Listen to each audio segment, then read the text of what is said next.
Good morning to all. This is the functioning of Indian democracy. This is the part of social science. Before the discussing about the functioning of Indian democracy, we understand what is the meaning of democracy. Democracy का meaning क्या होता है? Democracy means democracy is when people have the power to choose their leader. Peoples को ये power है, जो Indians people हैं, जो या किसी भी कंट्री के लोग हैं जो वहाँ रहते हैं, उनको ये पावर होती है कि वो अपना लीडर खुद चूज कर सकें. वो क्या कहलाता है?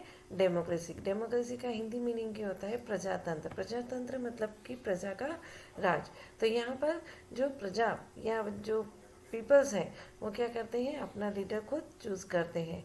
उसे हम क्या कहते हैं? Democracy. Next is under the system, मतलब कि ये जो डेमोक्रेसी है, इंडियन डेमोक्रेसी, उसके under this system the executive at the centre is responsible to the parliament and the executive in the state is responsible to the legislative assemble. Under this system the executive that means जो अधिकारी हैं, जो कार्य करता है eight the centre, जो कि केंद्र में है, वो क्या होते हैं? पार्लियामेंट के प्रति रिस्पॉन्सिबल होते हैं. पार्लियामेंट दैट मीन्स संसद. And the executive in the state, जो कि स्टेट के हैं, जो स्टेट के अधिकारी हैं, ठीक है, वो responsible to the legislative assemble. वो रिस्पॉन्सिबल क्या होते हैं? किसके प्रति? विधानसभा के प्रति. ओके. द फ्रेमर्स, यहाँ पे दो नाम हमें दिख रहे हैं, एक तो है सेंटर और एक है स्टेट. सेंटर दैट मीन्स की जो कि केंद्रीय सरकार है, केंद्रीय गवर्नमेंट है, और स्टेट दैट मीन्स जो राज्य सरकार है. अब यहाँ पे दोनों ही अलग अलग उस पर क्या कर रहे हैं? रिस्पॉन्सिबल है. एक है पार्लियामेंट के प्रति और एक है विधानसभा के प्रति. दैट मीन्स पार्लियामेंट या लेजिस्लेटिव असेंबल के प्रति. ओके.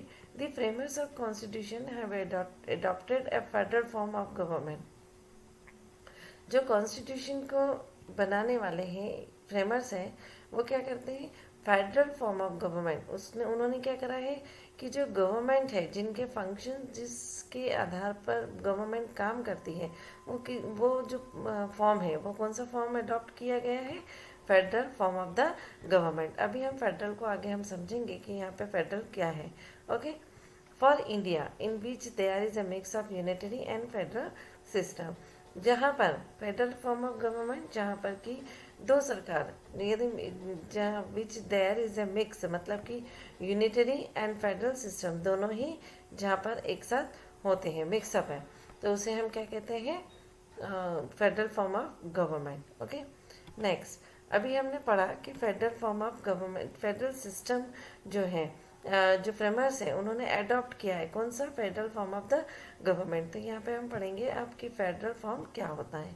फेडरल दैट मीन्स जहाँ पर स्टेट गवर्नमेंट और सेंट्रल गवर्नमेंट जो है वो एक साथ मिलकर जब काम करते हैं, उसे हम क्या कहते हैं? Federal system. इसकी एक छोटी सी डेफिनेशन देखते हैं. A form of government where power is divided equally between one central and several regional authorities. जहाँ पर एक सेंट्रल या बहुत सारे रीजनल अथॉरिटीज, जैसे बहुत सारी राज्य सरकारें और एक केंद्रीय सरकार जो मिलकर इक्वली पावर्स जो है वो डिवाइड करती है या मिलकर जब काम करती है, तो उसे हम क्या कहते हैं? Federal form. क्या कहते हैं? Federal form. दो गवर्नमेंट मिलके या फिर national to national, country to country, state to state या सेंटर टू स्टेट, ये दोनों ही जब अपनी साथ में मिलकर काम करते हैं, तो उसको हम क्या कहते हैं? Federal form of the government. Example, the USA is divided into the national government and the state government.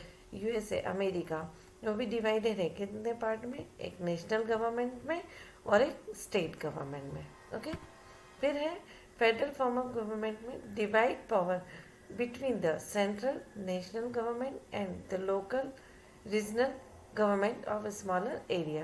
छोटे छोटे एरियाज के हिसाब से भी यहाँ पर डिवाइड की गई है पावर. जिसे नेशनल गवर्नमेंट है, सेंट्रल है, सेंट्रल मतलब कि केंद्रीय सरकार है, नेशनल दैट मीन्स राष्ट्र, लोकल मतलब कि जो पार्षद हैं, विधायक हैं, जो कि लोकल गवर्नमेंट होती है ना, regional government of smaller area, छोटे छोटे एरियाज में जो रीजनल गवर्नमेंट है, वो क्या करती है, इनमें भी जो पावर्स है ये भी डिवाइड होती है, इक्वली डिवाइड की जाती है।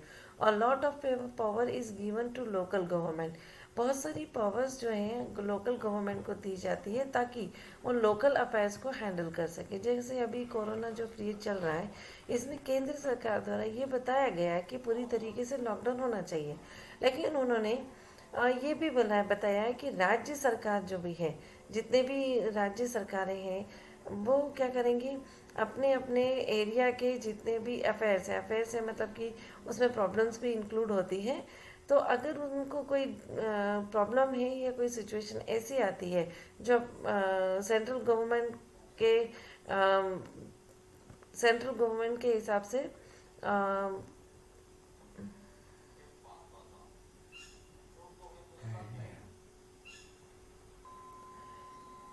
a lot of power is given to local government to handle deal affairs. तो इसमें कि बहुत सारी जो राज्य सरकारें हैं, जैसे कि लॉकडाउन में बहुत सारी ऐसी सिचुएशंस बनी हैं जो कि सारे के जितने भी लोकल गवर्नमेंट है वो क्या करेंगे कि जो सेंट्रल गवर्नमेंट ने गाइडलाइन बनाई है, जो सेंट्रल गवर्नमेंट के द्वारा जो गाइडलाइन बनी हुई है, वो उनको उसी हिसाब से उसी गाइडलाइन के हिसाब से क्या करेंगे, उनको हैंडल करेंगे। Okay, central government handles issues that concern the entire country such as military affair. Central government बहुत सारे ऐसे इश्यूज रहते हैं जो कि इंटायर कंट्री के होते हैं, मतलब पूरी होलसेल कंट्री के होते हैं। ऐसे इश्यूज को सेंट्रल गवर्नमेंट हैंडल करती है, जैसे मिलिट्री अफेयर्स। अभी चाइना ने जो बाउंड्री पर अटैक किया था, भारत इंडिया की बाउंड्री पर अटैक किया था, पाकिस्तान बार बार अटैक करते हैं। तो ऐसे जो इश्यूज रहते हैं, ऐसे इश्यूज को कौन करता है, सेंट्रल गवर्नमेंट हैंडल करती है। यहाँ पे एग्जांपल दिए हुए हैं, जैसे यूएस है, मैक्सिको है एंड इंडिया है। ये दो फॉर्म पर, मतलब कि जहाँ पर बहुत सारी लोकल गवर्नमेंट है, नेशनल गवर्नमेंट है, रीजनल गवर्नमेंट है, ये सब मिलकर एक साथ काम करते हैं। और ये ऐसी कंट्रीज हैं जिन्होंने फेडरल फॉर्म ऑफ गवर्नमेंट को अडॉप्ट किया है। ओके, नेक्स्ट इज जैसे यहाँ पे दिख रहा है federal. What is the federal? यहाँ पे स्टेट है। ओके, ये नेशनल के साथ मिलकर भी कोऑपरेट कर रहे हैं, कि नेशनल के साथ मिलकर भी काम कर रहे हैं। और दूसरा पीपल्स, जो कि लोकल गवर्नमेंट है, उनके साथ मिलकर भी ये क्या कर रहे हैं, जितने भी लोकल अफेयर्स हैं उनको हैंडल कर रहे हैं। कॉन्फेडरेशन दैट मीन्स लोकल, और लोकल के बाद जो नेशनल लेवल पे है, मतलब कि यहाँ पर कोई बीच में स्टेट लेवल की कोई गवर्नमेंट नहीं होती है, डायरेक्ट किसके अंडर में होते हैं, नेशनल के अंडर में होते हैं। Okay, unitary that means president, king या क्वीन।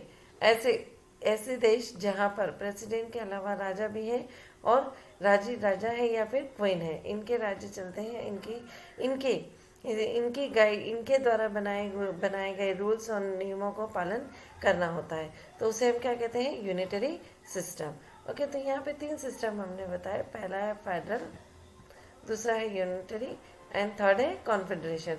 जो इंडिया जो है वो फेडरल फॉर्म ऑफ गवर्नमेंट, मतलब इंडिया में जो गवर्नमेंट है वो फेडरल सिस्टम के अनुसार काम करती है। फेडरल सिस्टम फेडरल सिस्टम में ही इंडियन एडमिनिस्ट्रेटिव जो है पूरा फेडरल सिस्टम पर ही बेस्ड है। इंडियन एडमिनिस्ट्रेटिव सिस्टम क्या है? द कॉन्स्टिट्यूशन मतलब कि जितने रूल्स और रेगुलेशंस जो कि स्टेट गवर्नमेंट और सेंट्रल गवर्नमेंट है, जो दोनों को ही एज ए गाइडलाइन यूज़ करना पड़ता है, करना रहता है, और उन्हीं गाइडलाइन के अकॉर्डिंग सेंट्रल और स्टेट गवर्नमेंट काम करती है। तो इनको 3 पार्ट में, सेंट्रल और स्टेट गवर्नमेंट है, उनके जो काम है, जो उनके एडमिनिस्ट्रेटिव सिस्टम है, उनको 3 पार्ट में बांटा गया है। पहला है लेजिस्लेटिव, दूसरा है एग्जीक्यूटिव एंड थर्ड है जुडिशियली। पहले हम इनके मीनिंग को समझेंगे कि लेजिस्लेटिव क्या है, एग्जीक्यूटिव क्या है एंड जुडिशियल क्या है। First is executive, legislative that means makes law. Legislative department जिसमें कि प्रेसिडेंट होते हैं और पार्लियामेंट है। पार्लियामेंट में जो 2 पार्ट में डिवाइड किया गया है, राज्यसभा एंड लोकसभा।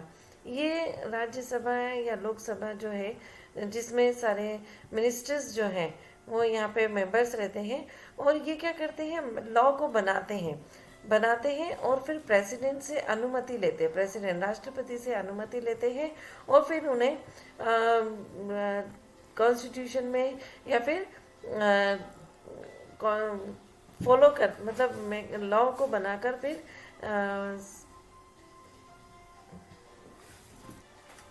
लॉ को बनाकर इम्प्लीमेंट किया जाता है। लेकिन वो किया जाता है कब, जब प्रेसिडेंट की अनुमति होती है, प्रेसिडेंट द्वारा वो सिग्नेचर किए जाते हैं। फिर है next executive. Executive that means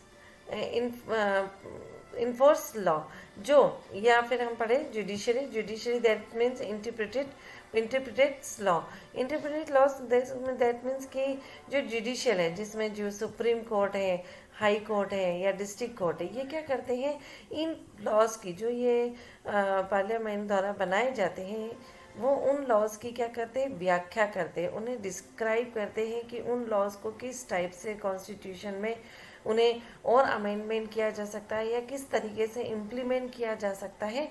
ये जुडिशियल डिपार्टमेंट जो है वो क्या करते हैं, इंटरप्रिटेट करते हैं। फिर एग्जीक्यूटिव दैट मीन्स कि जो उन लॉज को इन्फोर्सेस लॉज, मतलब उन लॉज को लागू करने में या उनको फॉलो करने के लिए जो यहाँ पर उनको फोर्स किया जाता है, ये वो क्या होते हैं, एग्जीक्यूटिव, जिसमें prime minister and the council of the ministers होते हैं। ठीक है, enough for today, thank you very much.